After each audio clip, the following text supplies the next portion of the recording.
हमारी ज़िंदगी हमारा चुनाव है कि हम ज़िंदगी में कैसे चुनाव करते हैं।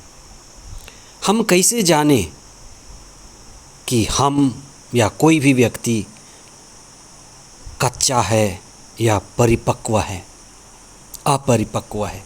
शिक्षक कैसे जानेगा कि विद्यार्थी परिपक्व हो गया? चुनाव के द्वारा कि हम क्या चुनते हैं। 14वां सामान्य सप्ताह मंगलवार 9 जुलाई 2024। पहला पाठ नबी होसेया का ग्रंथ अध्याय 8 पद संख्याएं 4 से 7, 11 से 13 तथा संत मत्ती का सुसमाचार अध्याय 9 पद संख्याएं 32 से 38 तक। जो तैरना नहीं जानता फिर भी गहरे पानी में जाने की जिद करता है या चला जाता है तो वह डूबेगा। अज्ञानता उसे डुबा ले जाएगी। उसका ये गलत चुनाव है। प्रभु की प्रजा बार बार ये सवाल पूछती थी कि ईश्वर ने हमें प्रतिज्ञात देश से, हमारे राष्ट्र से निर्वासित क्यों किया।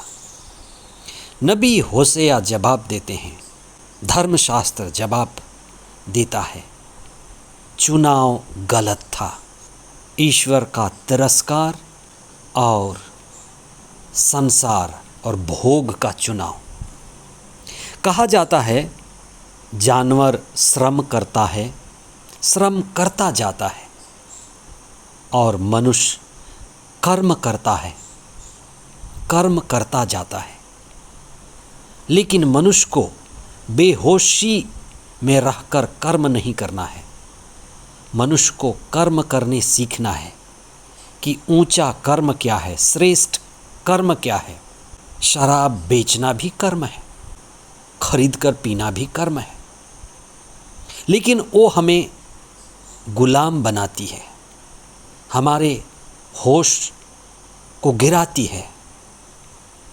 कुछ कर्म अच्छे हैं, ऊंचे हैं, सच्चे हैं, जो हमें आज़ाद करते हैं, हमें मुक्त करते हैं। उन्हीं कर्मों को समर्पित होना जो हमें मुक्त करते हैं, धर्म है।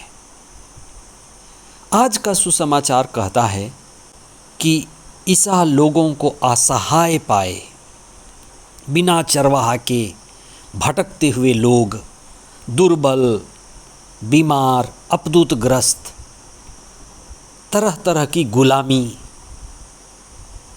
पशुता के लक्षण। पशुता यानी हर तरह की दुर्बलता, दुष्टता, पशु स्वभाव, वासना, तृष्णा, कामना के बंधनों से ग्रसित ईसा ने अपने समय के लोगों को ऐसी हालत में पाया। आज हमारी हालत क्या है? क्या हम बंधनों में हैं या आज़ाद हैं? हालत बहुत अच्छी नहीं है। कई लोग टूटे हुए हैं, परिवार टूटे हुए हैं, हमारा समाज टूटा हुआ है। आज से 2000 साल पहले मुक्तिदाता की ज़रूरत, उनकी आवश्यकता को समझकर ईश्वर ने स्वयं ईसा का रूप धारण कर उनके बीच आए।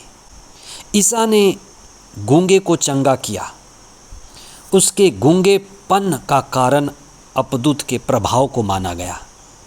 दुष्ट आत्मा, बुरी शक्ति, दुष्ट आत्मा का प्रभाव। ईसा ने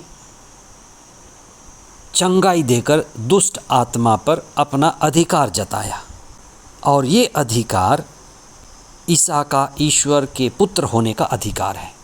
संत यूहन्ना के सुसमाचार में प्रभु यीशु कहते हैं कि मेरा पिता हमेशा कार्य कर रहा है और मैं भी कार्य कर रहा हूँ। और वे कई बार कहते हैं कि जो पिता करता है पुत्र भी वह कर सकता है। इस्राएली कई बार इस तरह के दुष्ट आत्मा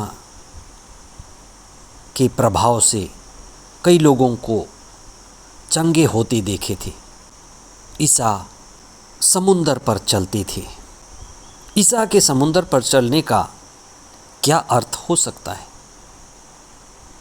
इस्राएली मानते थे कि दुष्ट आत्मा का महाराजा, दुष्ट आत्मा यानी शैतान की गद्दी समुंदर में है और ईश्वर का समुंदर पर भी अधिकार है। इसीलिए ईसा समुंदर पर चलते हैं। ईसा ईश्वर के चेहरे हैं, पिता ईश्वर के प्रतिनिधि हैं, हमारे शक्तिशाली मध्यस्थ हैं। हम उन पर विश्वास करें और उनके अधिकार को जानें, हम उनके अधीन हों। इस्राएलियों को ईश्वर सदा अपने पास रखना चाहता था। इसीलिए ईश्वर कहता है कि तुम मेरी प्रजा हो। लेकिन इस्राएली विद्रोही प्रजा थी। उनका चुनाव ईश्वर नहीं था, उनका चुनाव संसार था, सांसारिकता थी, धन संपत्ति, सुंदरता, बाहरी जगत। और इसीलिए वे निर्वासित हुए थे और ये निर्वासन अपने ही पैर पर कुल्हाड़ी मारना था। आइए हम प्रार्थना करें। क्या आप ईश्वर को त्याग कर अपने ही पैर पर कुल्हाड़ी मार रहे हैं? क्या आपके पूर्वज ईश्वर को त्याग कर अपने ही पैर पर कुल्हाड़ी मारे थे? आइए हम चुनाव करें, ईश्वर को चुनें, प्रार्थना को चुनें, ईश्वर के साथ संयुक्त हों, ईश्वर के वचन को पढ़ें, चेतना में, बोध में, आत्मा में जागें और प्रभु से संयुक्त होकर जीवन बिताएं। आमीन।